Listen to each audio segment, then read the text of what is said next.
Assalamualaikum warahmatullahi wabarakatuh. Alhamdulillah alladzi anzala ala 'abdil kitaba wa lam yaj'al lahu iwaja. Asyhadu an la ilaha illallah wahdahu la syarika lah wa asyhadu anna Muhammadan 'abduhu wa rasuluhu la nabiyya ba'dah. Allahumma salli wa sallim wa barik ala Muhammad wa al Muhammad kama sallaita sallamta wa barakta ala Ibrahim wa al Ibrahim innaka Hamidum Majid. Amma ba'du fa ya ibadallah ittaqullah.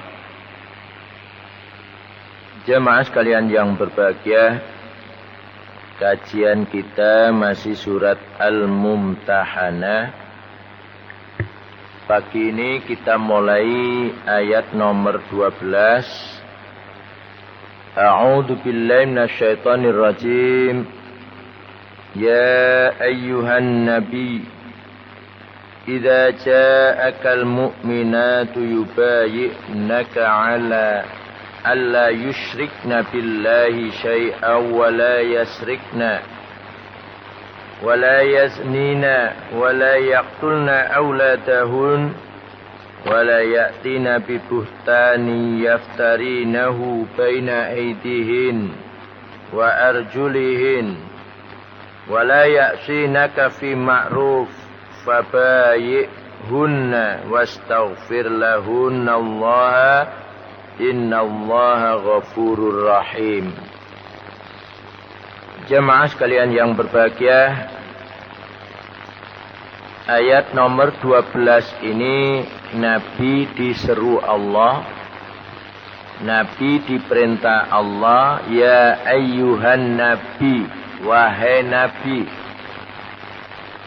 idza apabila ja'akal mu'minat, datang kepadamu perempuan-perempuan mukmin, yubayyi'naka, maka perempuan itu minta agar dibaiat Nabi. Allah perintahkan supaya Nabi membaiat mereka. Dan apa yang ditekankan dalam hal ini, pertama, alla yusyrikna billahi syai'an. Hendaklah perempuan-perempuan yang mukmin itu tidak menyekutukan Allah dengan yang lain. Para jemaah, dengan keterangan ini menunjukkan bahwasanya kemusyrikan itu adalah merupakan dosa yang paling besar. Jika ada orang yang mukmin tapi masih menyekutukan Allah dan dosa kemusyrikan itu dibawa mati, maka yang terancam adalah amalan-amalan ibadah yang dilakukan pasti akan tertolak. Seluruh amal ibadahnya akan hapus gara-gara dosa syirik atau kemusyrikan kalau bahasa kita. Sebab yang sering dipahami adalah kemusyrikan itu menyembah berhala. Memang benar orang nyembah berhala musyrik. Jangankan yang disebut dosa kemusyrikan yang besar, kemusyrikan yang kecil. Yang menurut Nabi, kemusyrikan kecil itu adalah riya. Riya itu bahasa kita pamrih. Pamrih itu bahasa Jawa yang sudah umum demikian. Tapi bahasa Indonesianya ini, yang dikatakan pamrih, masing-masing kita nanti nggak sama mengatakannya dalam bahasa Indonesia. Ada yang disebut pamrih itu pamer.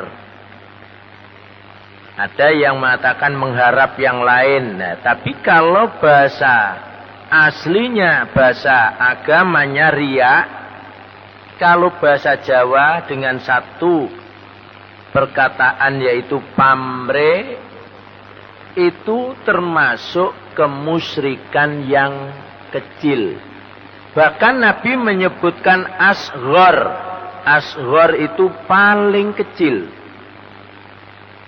Itu pun sudah hancur amal ibadahnya. Orang yang sholatnya tidak ikhlas. Orang yang tidak ikhlas menjalani ibadah disebut riya. Yang bahasa kita dengan ungkapan pamrih, itu pun terancam amal ibadahnya tidak akan diterima Allah. Tertolak ibadahnya. Apalagi kita menyekutukan Allah dalam pengertian menduakan Allah.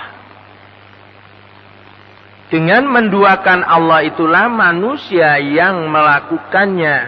Maka sebagai seorang muslim pengakuannya demikian, mukmin dan beramal soleh. Tapi dikatakan Allah, kamu musyrik, maka amal ibadahnya tertolak. Jemaah, bukan kita saja yang diancam, Nabi Muhammad pun diancam Allah. Lain asyrakta, Muhammad, jika kamu menyekutukan Allah, layahbatonna amaluka, maka sungguh perbuatan amal ibadahmu akan hapus. Wala takunanna minal khasirin, dan kamu menjadi orang yang rugi. Itulah sebabnya Nabi membaiat wanita-wanita mukminat, wanita-wanita mukmin muslim. Pertama kali, alla yusyrikna billahi syai'an, janganlah mereka itu menyekutukan Allah. Yang kedua, wala yasrikna, janganlah mencuri.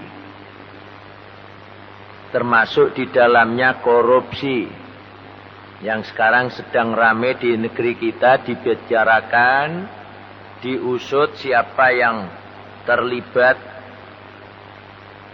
Wala yaznina, yang ketiga, janganlah kamu berzina. Yang keempat, wala yaqtulna auladahunna, janganlah perempuan-perempuan yang sudah beriman itu membunuh anak-anaknya. Kalau kita lihat berita di televisi, koran dan sebagainya, banyak wanita melahirkan anak kemudian diletakkan di kardus, dikresek, dibuang. Nah, ini banyak terjadi sekarang di akhir zaman. Kalau mungkin dahulu dikubur hidup-hidup, ada yang demikian, sekarang tidak dikubur, ada juga sebagian demikian, tapi banyak yang dibuang. Dan akhirnya anak itu mati. Semuanya ini perbuatan-perbuatan yang dilarang oleh agama, yang saat itu Nabi membaiat kaum perempuan yang sudah beriman. Wala ya'tina bi buhtanin yaftarinahu baina aidihinna wa arjulihin. Janganlah berbuat dusta yang semuanya itu rekayasa akal, pikiran manusia-manusia yang sudah mengaku beriman, yang dikerjakan dengan perbuatan-perbuatan yang mengada-ngada. Ini dilarang oleh Allah. Dengan keterangan-keterangan ini menunjukkan bahwasanya yang dikatakan agama itu adalah aturan-aturan Allah untuk manusia seluruhnya, lebih-lebih mereka yang sudah mengaku beriman kepada Allah, baik laki maupun perempuan. Maka dalam ayat nomor 12 surat Al-Mumtahanah ini Nabi membaiat wanita-wanita mukminah. Wala ya'sinaka fi ma'ruf, Janganlah juga perempuan-perempuan yang sudah beriman itu berbuat maksiat atau melanggar aturan-aturan Allah. Yang disebut aturan-aturan Allah itu semuanya adalah dengan istilah ma'ruf. Maka ada ungkapan amar ma'ruf, nahi mungkar. Maksiat itu kata kerjanya yaksina kalau untuk perempuan. Janganlah mereka perempuan-perempuan yang beriman itu berbuat kemaksiatan. Dan kemaksiatan itu berulang kali saya sampaikan, bukan hanya molimo saja. Termasuk di dalamnya melanggar aturan-aturan yang ditetapkan Allah. Mereka itu sesungguhnya berbuat maksiat. Makanya kalimat ini ditambahkan wala ya'sinaka fi ma'rufin. Istilah ma'ruf itu adalah suatu amalan maupun ucapan. Qaulan wa fi'lan. Qaul itu ucapan, fi'lan perbuatan yang mengikuti syariat Allah itu disebut ma'ruf.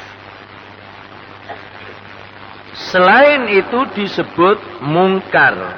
Orang yang melakukan kemungkaran itu sesungguhnya sudah tergolong orang yang maksiat.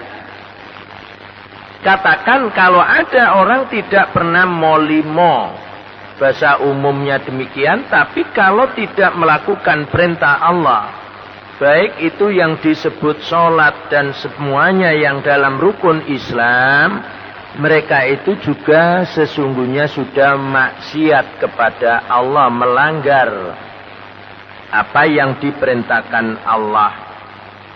Dengan keterangan-keterangan ini semuanya, maka dengan yang pertama kali kemusyrikan, mencuri, yang ketiga berzina, yang keempat tidak boleh membunuh anak-anaknya, kelima tidak boleh berdusta, baik yang berkaitan dengan agama maupun dalam pengertian dusta ini menambah-nambah.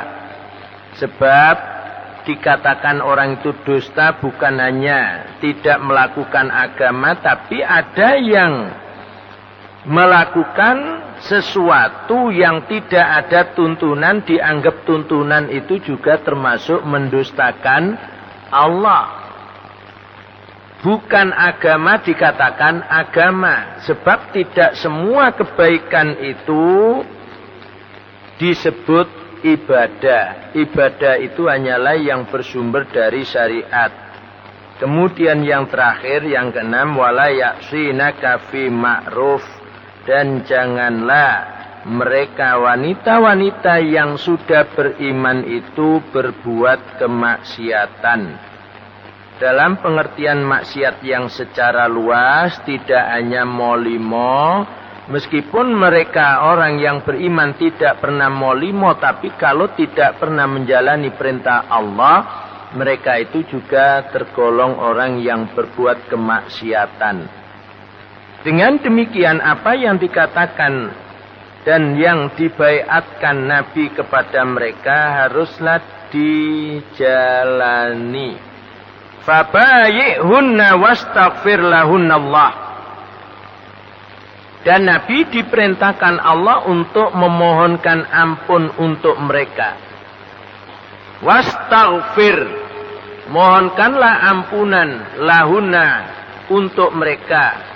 Dan Nabi pasti yang dimohon hanyalah Allah. Itulah ditambahkan wastaghfir lahunnallah.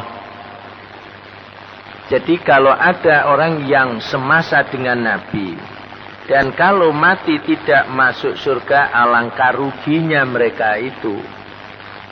Kenapa? Karena masih menangi Nabi, masih melihat Nabi, kemudian kalau mati masuk neraka amat sangat rugi. Ya, beruntunglah kita yang tidak pernah ketemu Nabi, tapi kita masih mengakui bahwasanya Nabi Muhammad Nabi akhir zaman. Ajarannya kita yakini benar. Sebaliknya juga kalau kita dengan meremehkan agama dalam kehidupan, jangan-jangan juga kita tidak akan masuk surga. Kenapa demikian? Kalau kita lihat dengan kalimat-kalimat yang seperti ini, banyak orang yang melakukan kemaksiatan-kemaksiatan itu dalam pengertiannya meninggalkan yang ma'ruf dalam kehidupan itu pun sudah dianggap Allah orang tersebut berbuat kemaksiatan. Oleh karena itulah dengan keterangan-keterangan 6 perkara ini yang mendasar dalam kehidupan kita orang yang beriman baik laki maupun perempuan, maka dengan kalimat-kalimat seperti itu menegaskan bahwasanya agama itu tidak hanya urusan sholat saja, agama tidak urusan pribadi manusia saja. Dengan adanya Nabi membaiat mereka ini menunjukkan bahwasanya agama itu untuk tatanan kehidupan manusia secara keseluruhannya. Oleh karena itu dengan keterangan-keterangan ini kita bisa memahami agama dengan benar. Dan pastilah kalau sudah kita pahami harus kita lakukan dasarnya ikhlas karena Allah. Innallaha ghafurur rahim. Sungguh Allah itu maha pengampun lagi maha penyayang.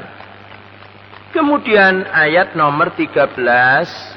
Yang diseru Allah adalah seluruh orang yang beriman, Nabi dan para sahabat. Ya ayyuhalladzina amanu, hai orang-orang yang beriman. Termasuk di dalamnya baik yang laki maupun yang perempuan. La tatawallau qauman ghadiballahu alaihim qad ya'isu minal akhirah kama ya'isal kuffaru min ashabil kubur. Janganlah kamu menjadikan teman, menjadikan pemimpin, menjadikan sahabat kauman, seorang kaum atau segolongan yang ghadiballahu alaihim, Allah murka kepada mereka. Jamaah, di dalam Al-Quran surat Al-Fatihah yang bagian akhir setelah kita mohon pada Allah ihdinas siratal mustaqim, ya Allah tunjukkanlah kami jalan yang lurus. Kemudian Allah menjawab siratal ladzina an'amta alaihim. Jalan yang lurus itu adalah jalan yang Allah berikan nikmat kepada mereka, yaitu para nabi, rasul. Ghairil maghdubi, bukan jalan orang yang dimurkai Allah. Siapa yang dimurkai Allah? Dua kelompok besar, Yahudi dan Nasrani.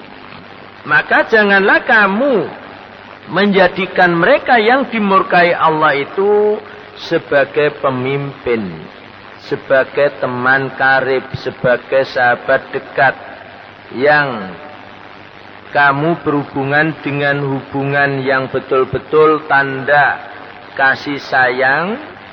Kenapa mereka? Karena mereka itu tergolong orang maghdub. Mengapa mereka itu maghdub? Karena mereka Yahudi Nasrani itu sudah merombak agama Allah, dan agama yang sudah dirubahnya, dirombaknya itu dikatakan agama yang benar dari Allah. Padahal Yahudi Nasrani dari dasar Taurat dan Injil itu seluruhnya dahulu waktu zaman Nabi Musa maupun Nabi Isa mengajarkan tauhid.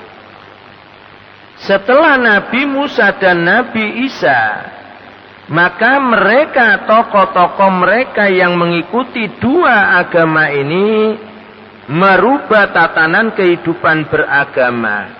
Khususnya dalam hal ini keimanannya berubah menjadi kemusyrikan. yang mereka itu menuhankan selain Allah. Bahkan mengatakan Allah beranak. Maka semuanya ini menjadi agama musyrik. Tapi anehnya mereka mengatakan agamanya benar. Bahkan umat Islam sama-sama terpengaruhi, terimbas pemikirannya, mengatakan juga agama mereka itu benar. Karena mereka terbawa oleh pemikiran-pemikiran yang sudah rusak. Orang yang menyekutukan Allah dianggap mereka beragama yang dari dahulu. Dan padahal Al-Quran itu menjelaskan bahwa ajaran Allah seluruhnya adalah ajaran tauhid. Kalau ada orang mengatakan Allah beranak dan menuhankan selain Allah, mereka itu tergolong orang musyrik. Maka kita orang yang beriman dilarang Allah menjadikan mereka itu pelindung, pemimpin, teman setia, sahabat yang setia. Itulah kalimat la tatawallau. Janganlah kamu menjadikan wali, kalau bahasa aslinya itu. Dan wali ini sudah ditransfer ke bahasa Indonesia. Ada istilah wali murid, wali kelas, wali kota.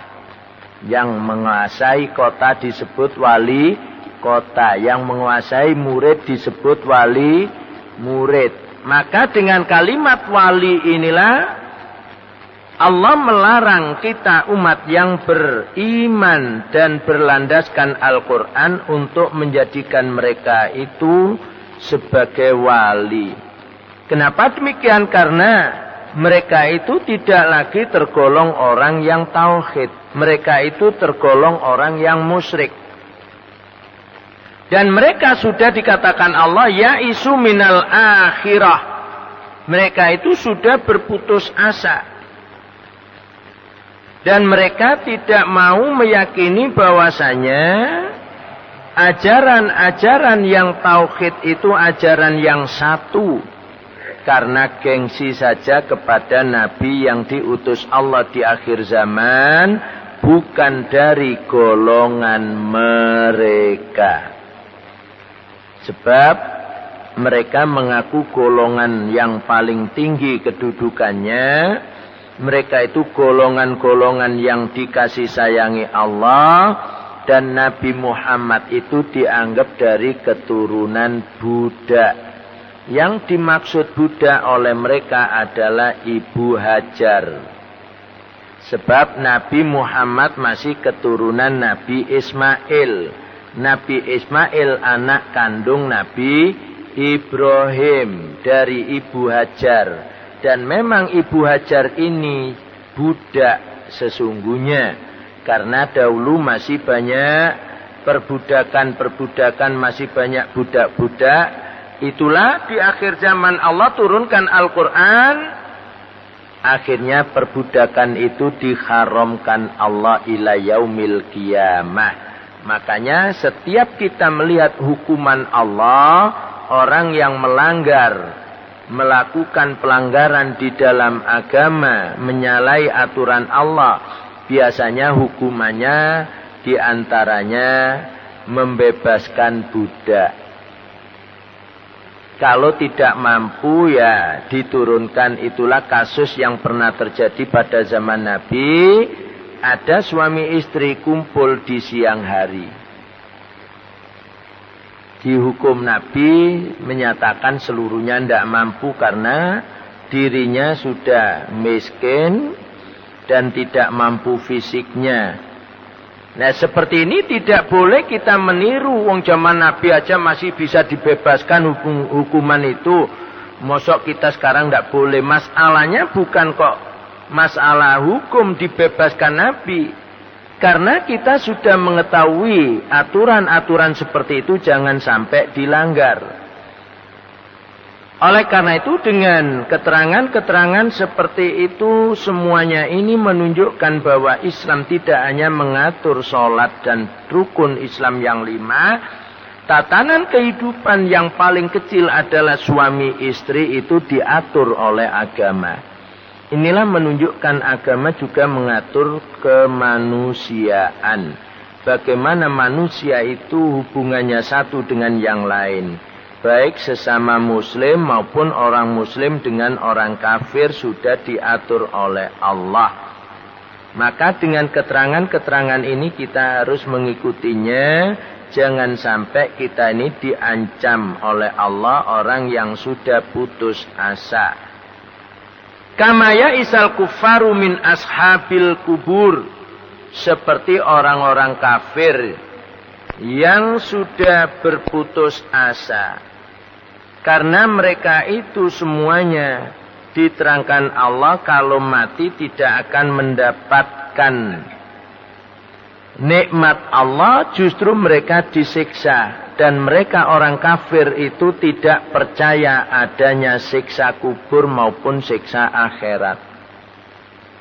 Kenapa demikian? Karena beranggapan kehidupan itu hanyalah dunia.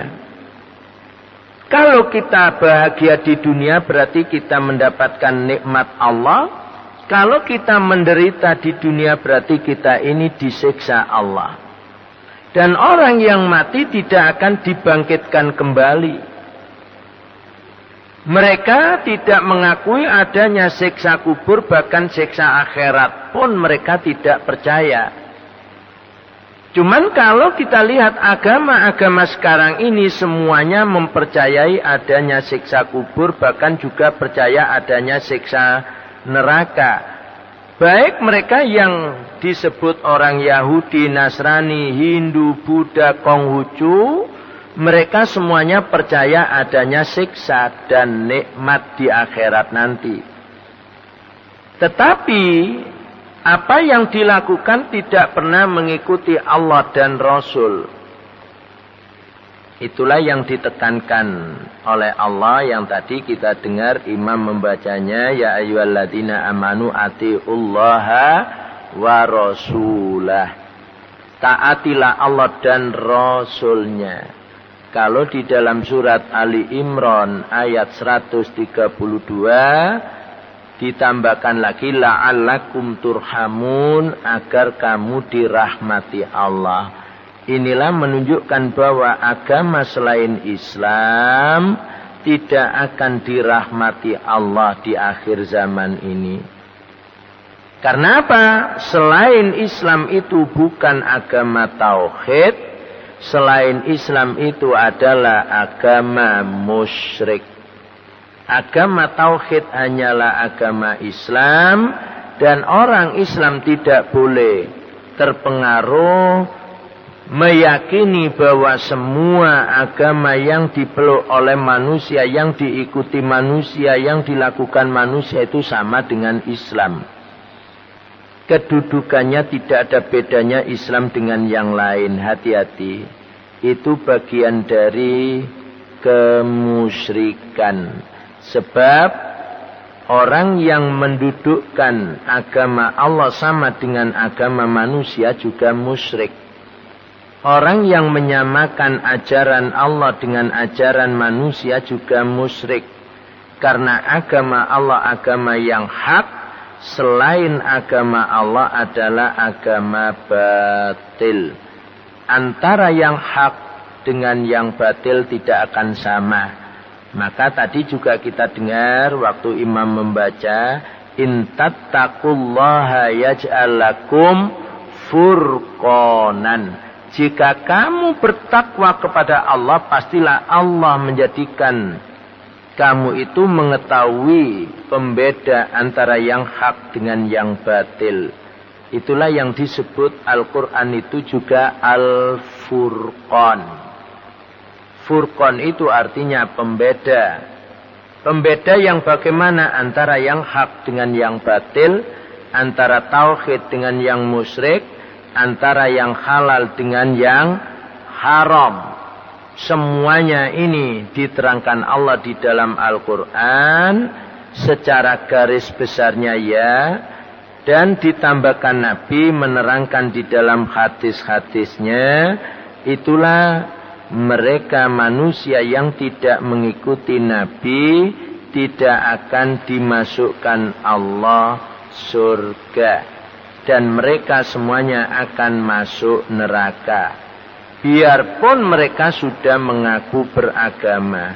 Sebab kalau ada orang mengaku beragama dan agamanya dianggap benar padahal mereka itu menyekutukan Allah, itu termasuk mereka orang-orang yang dusta. Orang yang mendustakan Allah pasti tergolong orang-orang yang masuk neraka.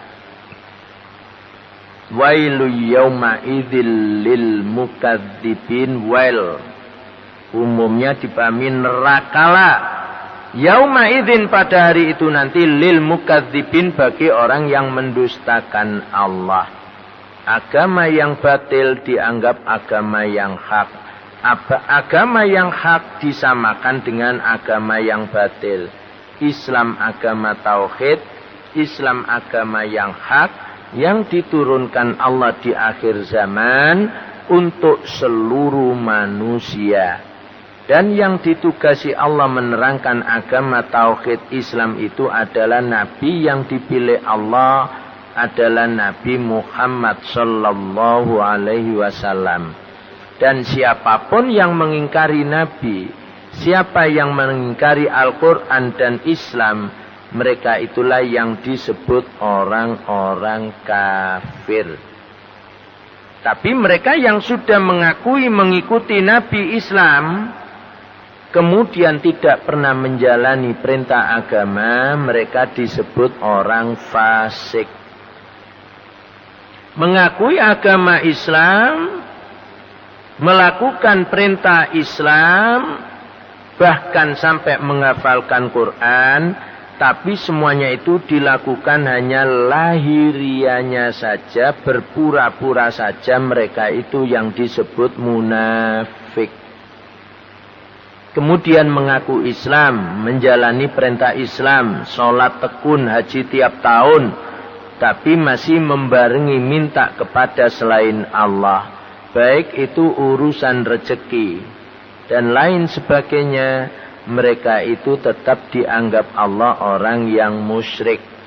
Ataupun mereka yang menganggap bahwa semua agama itu tidak ada bedanya dengan Islam. Semua agama benar. Hati-hati kalau sudah mengaku iman dan Islam sebagai agamanya, masih mempunyai keyakinan seperti itu, tetap nantinya di akhirat menjadi masalah besar. Karena kita yang mengatakan demikian, berkeyakinan seperti itu, semua agama sama, tidak ada bedanya Islam dengan yang lain, mereka kelak juga akan diancam Allah orang yang musyrik. Dan orang yang musyrik tidak akan diterima Allah amal ibadahnya. Inilah jamaah yang perlu kita pahami. Hidup ini tidak hanya di dunia, hidup ini akan berlanjut sampai kehidupan akhirat. Dan semua yang dikubur itu semuanya menanti akan dibangkitkan Allah dari kubur masing-masing. Dengan dibangkitkan Allah menuju satu kehidupan yang abadi, yaitu akhirat, di sanalah adanya surga dan neraka. Siapapun yang diterima amalan ibadah yang diridhoi Allah, maka mereka itulah yang dimasukkan Allah surga. Yang tidak diterima oleh Allah ibadahnya, mereka itu masuk neraka bersama orang yang kafir. Dan orang kafir itu tidak akan masuk surga. Orang kafir tanpa dihisab Allah sudah masuk neraka. Itulah yang Allah jelaskan, neraka itu uiddat lil kafirin. Dan surga itu disiapkan Allah bagi orang yang benar-benar bertakwa. Untuk mendapatkan predikat takwa yang benar menurut Allah, harus iman, harus Islam, dan harus ihsan. Ihsan itulah bukti orang itu benar-benar ibadah kepada Allah. Mudah-mudahan dengan keterangan ini kita semuanya bisa mempertahankan ketauhidan yang diajarkan Allah dan Rasul-Nya, dan kita tetap bisa mempunyai predikat takwa. itulah yang dianggap Allah orang yang benar-benar beriman, dan Allah pasti mengampuninya dan diberikan rezeki yang mulia, yaitu surga Jannatun Naim. Mudah-mudahan Allah mengabulkan harapan kita dan kita mendapatkan ampunannya kelak tatkala kita dibangkitkan Allah dari kubur kita, dan kita pasti tergolong hamba-hamba Allah yang berbahagia jika Allah mengampuni kita. Aqulu qouli hadza astaghfirullah li wa lakum innahu wal ghafurur rahim. Silakan kalau ada yang perlu disampaikan, monggo, saya berikan waktu. Berarti surat Al-Mumtahanah sudah selesai. Insya Allah kita lanjutkan nanti surat Al-Hasyr. Monggo, saya berikan waktu Bapak yang mau menyampaikan sesuatu, monggo. Assalamualaikum warahmatullahi wabarakatuh. Waalaikumsalam warahmatullahi wabarakatuh. Ustaz, mohon tanya Ustaz, bagaimana cara kita memilih pemimpin yang baik, apalagi sekarang ini yang menghadapi calon wali kota, sementara yang kita lihat sepak terjangnya maupun agamanya mereka kita juga nggak mengenal, apalagi yang sudah pernah jadi wali kota maupun yang jadi wali kota mencalonkan istilahnya, bukan dicalonkan, mencalonkan kembali, sementara juga ada seorang wanita yang mencalonkan. Terus bagaimana cara mungkin supaya nanti kita tidak minta pertanggungjawab yang berat oleh Allah nanti. Ya. Terima kasih. Kalau kita mengikuti hadis Nabi, yang memimpin kaum itu pertama, kalau menurut hadis Bapak ya, bukan menurut secara umum dulu. Mari kita menilai dari hadis dulu. Harus aqra'uhumul Quran. Pertama, Qurannya harus menguasai. A'lamuhum bisunnah, hadisnya. Kalau itu sama, kata Nabi, akbaru sinan, yang lebih tua. Tapi banyak orang sekarang menganggap ini dipakai dasar imam sholat. Padahal hadisnya berbunyi, ya umul qaum. Orang yang memimpin kaum. Kaum itu artinya bangsa, negeri, komunitas manusia yang banyak, yang sudah menjadi satu kaum. Itu kalau menjadi pemimpin kaum tetap sama. Nabi mengatakan Qur'annya lebih dahulu, hadisnya, dan yang lebih tua kalau sama masing-masing. Itulah dahulu kalau kita lihat para sahabat Nabi, Abu Bakar, Umar, Utsman, Ali. Pertikaian Abu Bakar dan Umar menurut riwayat sejarahnya ini banyak yang mengatakan kalau menurut rakyat jatuh pilihannya itu pada Umar. Jadi mengikuti suara terbanyak itu Umar. Tapi Umar tidak mau dengan sewenang-wenang karena banyak yang memilih Abu Bakar disikut, nggak mau Umar.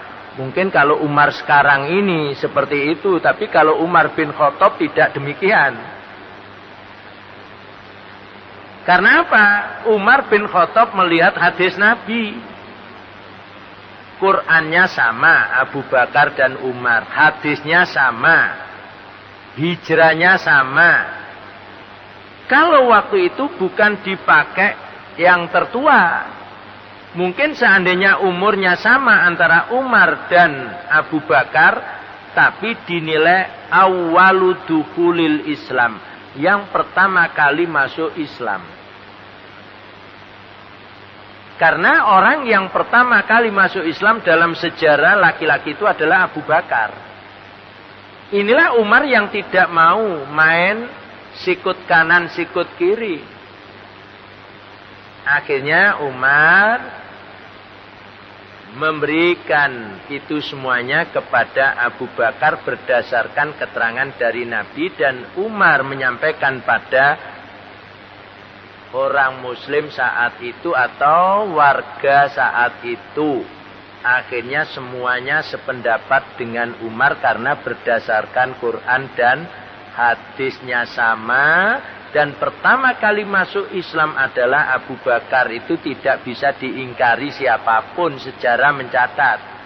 Oleh karena itu setelah Abu Bakar dan Umar tidak harus dinilai dari awalu dukhulil Islam, nanti gegeran. Yang tertua.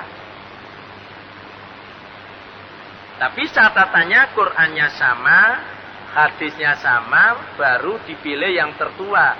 Nah sekarang umpama orang itu tua. Tapi Quran nggak tahu apa-apa. Kalau sekarang kan banyak. Hadis nggak tahu apa-apa. Yang kuat orang yang diantara calon-calon ini, yang muda paling kuat Qurannya, hadisnya.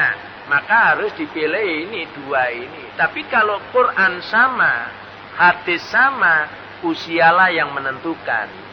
Kenapa demikian? Rahasianya adalah seorang pemimpin harus mempunyai jiwa kebapaan. Biasanya kalau naluri manusia yang sudah tua muncul jiwa kebapaan. Kalau muda koboian nanti. Ya, rahasianya kan itu kalau kita bisa ambil. Tapi dengan catatan Quran sama, hadis sama. Meskipun usia tua Quran nggak bisa, hadis nggak bisa, ya nggak bisa jadi pemimpin kalau menurut hadis Nabi. Mungkin sekarang itu sudah nggak dipakai semuanya karena urusan kenegaraan, urusan kemanusiaan, urusan politik sudah sepakat tidak pakai agama lah ini. Agama sudah ditinggal. Nah terus terang kembali pada kita masing-masing. Kalau model itu kita ikut dan besok kita disalahkan Allah, ya jangan ngersoloh. Seandainya kita masih melihat, oh ini agamanya bagus, ini orang teman, itu masih bisa kita besok kalau ditanya Allah, ya Allah, saya lihat orang ini dan saya kenal agamanya baik. Lah setelah saya pilih akhirnya seperti itu ya. Saya tidak tahu, makanya kalau tidak kenal, bahaya, harus kita cari tahu. Dengan kriteria yang ditentukan Nabi, berarti dengan Quran dan hadis itu kan masalah agama. Ini harus dinomor satukan. Kalau agamanya tidak tahu apa-apa, kita milih besok kita disalahkan Allah, jangan ngersuloh. Sebab pilihan itu pun masih bertanggung jawab kepada Allah. Jangan dikira urusan politik, urusan negara tidak bertanggung jawab pada Allah. Enaklah anak. Sebagai seorang muslim, urusan apapun yang kita lakukan di dunia akan kita pertanggungjawabkan di hadapan Allah. Biarpun kita jadi presiden, biarpun kita jadi wali kota. Jangan mengatakan urusan-urusan politik ini tidak ada tanggung jawab pada Allah. Loh lah enak kita. Hati-hati. Semua ini harus kita pertanggungjawabkan di hadapan Allah. Mana ayatnya? Summalatus alunna yauma idzin anin naim. Kepemimpinan pangkat itu nikmat atau bukan? Kalau itu suatu nikmat yang diberikan Allah, harus kita pertanggungjawabkan di hadapan Allah. Padahal nikmat yang paling besar adalah iman dan Islam. Kalau ini sudah kita kesampingkan, kita marginalkan. Bahasa sekarang kan ada istilah marginal, kita nggak mau tahu tentang agama. Hati-hati sebagai seorang muslim. Insya Allah ngaten Bapak yang bisa saya sampaikan. Jadi pangkalnya, pokoknya kita menilai ini agamanya. Kalau kita tidak mengenal mereka, kita asal milih, hati-hati. Kalau besok disalahkan Allah, jangan ngersuloh. Sebab kita juga ikut terlibat memilih itu. Tapi kalau ada orang mengatakan, ini bukan urusan agama, nggak akan tanggung jawab di akhirat. Oh, kita dikibulin. Summalatus alunna yauma idzin anin naim. Kemudian kamu akan ditanya Allah tentang nikmat-nikmat yang Allah berikan kepadamu. Nikmat yang paling besar adalah iman dan Islam. Nah, kalau kita sudah mengabaikan iman dan Islam, hati-hati. Jangan-jangan kita dianggap orang fasik, orang munafik, atau orang musyrik. Na'udzubillahi min dzalik. Atau dianggap sama orang kafir. Itulah keputusan Allah yang Allah tidak pernah akan bisa dikalahkan siapapun. Keputusan Allah benar dan Allah tidak pernah salah. Monggo. Ya tergantung kita menilai. Makanya saya sering berusaha mencari kenal. Nah kalau saya tidak kenal ya sudah. Menurut banyak keterangan memilih itu hak. Tidak memilih juga hak kita kan gitu. Kan tidak ada paksaan. Katanya luber. Langsung umum bebas dan rahasia. Monggo silakan. Ada lagi? Saya tadi dikatakan terakhir tidak memilih pun itu ada turunannya dulu. Ya. Kalau kita kalau tahu persyaratannya nggak memenuhi, kenapa harus kita paksakan? Artinya tidak salah ya. Yang tidak salah. Kalau persyaratan orang ini tidak memenuhi, kenapa kita harus menentukan? Soalnya tanggung jawab besok di akhiratnya. Agama sudah punya aturan yang benar di dalam urusan kepemimpinan. Cuman sekarang banyak orang mengatakan ini bukan urusan agama, na'udzubillah. Kalau ada orang mengatakan seperti itu berarti ya membedakan kehidupan ini dari agama, memisahkan kehidupan ini dari agama. Hati-hati sebagai seorang mukmin. Itulah perbuatan orang sekuler. Orang sekuler memisahkan agama dari kehidupan. Dianggap agama urusan akhirat, agama urusan Allah, bukan urusan manusia. Lah ini. Monggo, silakan terakhir satu saja. Assalamualaikum warahmatullahi wabarakatuh. Waalaikumsalam warahmatullahi wabarakatuh. Saya mau tanya Ustaz tentang apa yang disampaikan pada awal, yaitu musyrik kecil. Musyrik kecil. Yang salah satu kecil ya, salah satu riya. Betul. Kami melihat di sisi yang lain bahwa dengan adanya syirik riya, syirik yang paling kecil aja ditolak. Sehingga betul-betul surga itu sangat sulit untuk mendapatkannya. Betul. Tapi di sisi yang lain, surga itu kelihatannya ada yang mudah. Salah satunya orang yang memberikan minuman anjing saja masuk surga. Atau ada orang yang membunuh 100 orang aja, dia bisa masuk surga. Ini bagaimana? Terima kasih. Ya.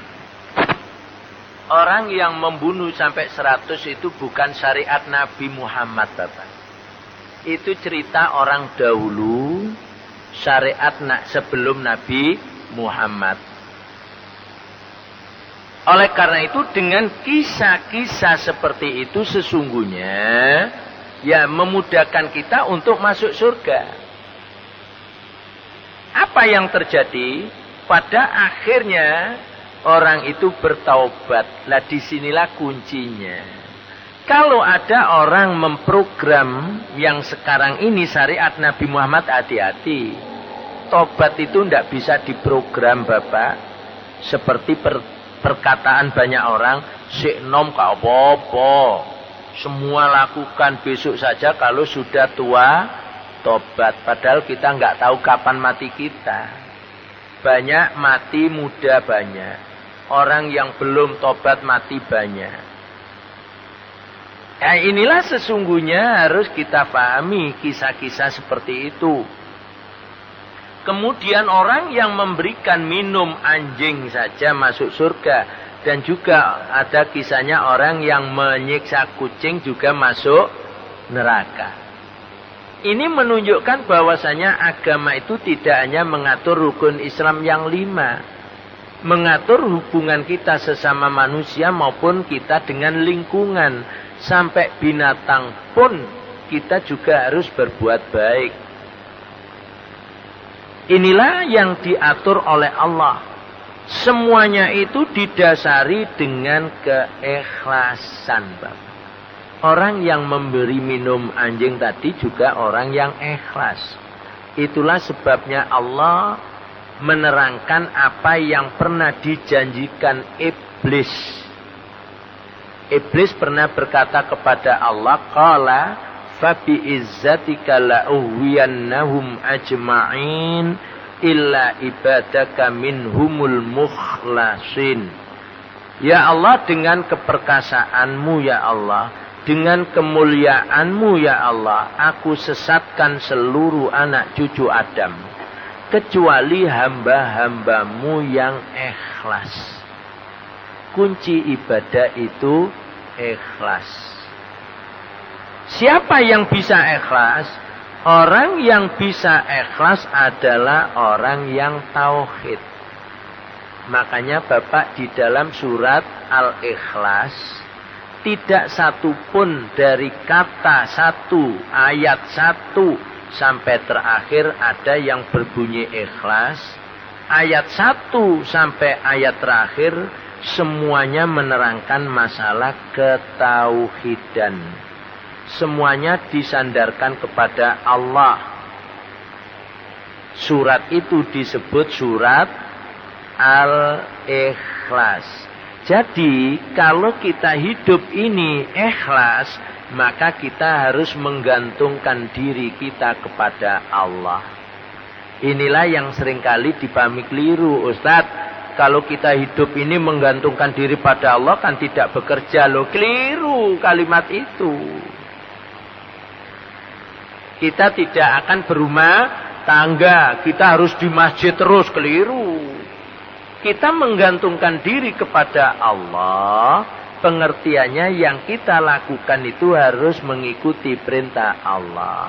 Itulah sebabnya kita disuruh ngaji. Kalau ada orang ibadah tanpa ngaji tidak akan bisa ikhlas.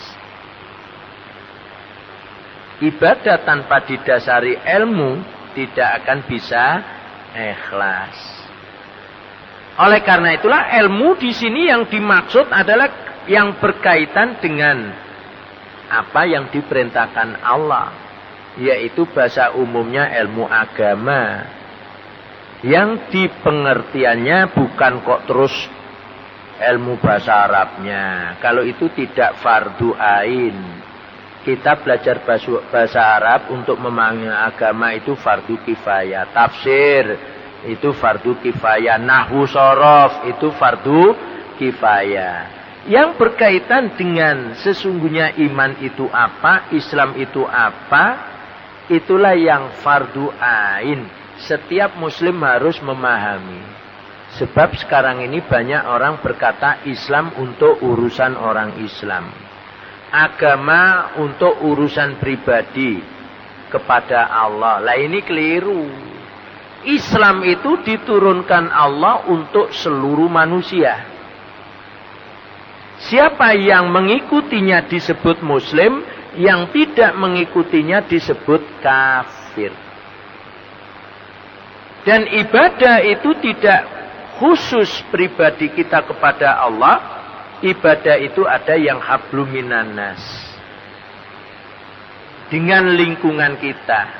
Itulah yang dicontohkan tadi jenengan sampaikan. Orang memberi minum anjing saja masuk surga.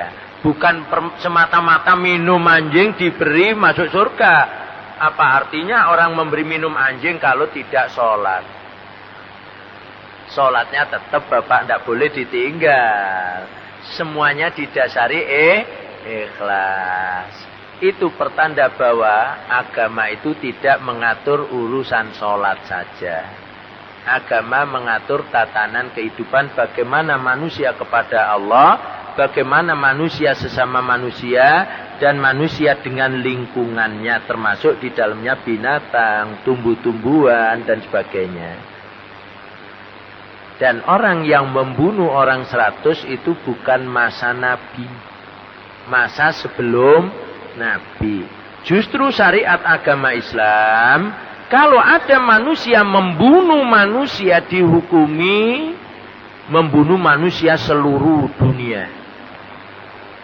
Maka dari itu pembunuhan itu dilarang oleh Islam kecuali kalau terjadi peperangan. Membunuh di dalam perang membela agama Allah ibadah. Mati terbunuh di dalam peperangan membela agama Allah mati syahid. Karena perang itu di dalam Islam membela agama Allah merupakan ibadah. Inilah tatanan agama. Insyaallah ngaten. Jadi tidak bisa kita pahami secara sepenggal. Orang yang memberi minum anjing ini sholatnya bagus. Semuanya didasari ikhlas karena Allah. Karena itulah yang diperintahkannya. Demikian mungkin para jemaah. Mudah-mudahan dengan keterangan semuanya itu. Dengan tanya jawab kita masalah-masalah yang terkait dengan agama. Semuanya membuktikan bahwa agama bukan urusan pribadi. Agama itu diturunkan Allah mengatur manusia. Sesama manusia. Mengatur manusia kepada Allah. Manusia secara pribadi diatur. Berjamaah diatur. Bernegara diatur. Itulah yang dicontohkan Nabi. Agar kita benar-benar menjadi hamba Allah. Yang mendapatkan ampunan atas dosa-dosa kita. Itulah tandanya berbahagia. Fit dunya wal akhirah. Assalamualaikum warahmatullahi wabarakatuh.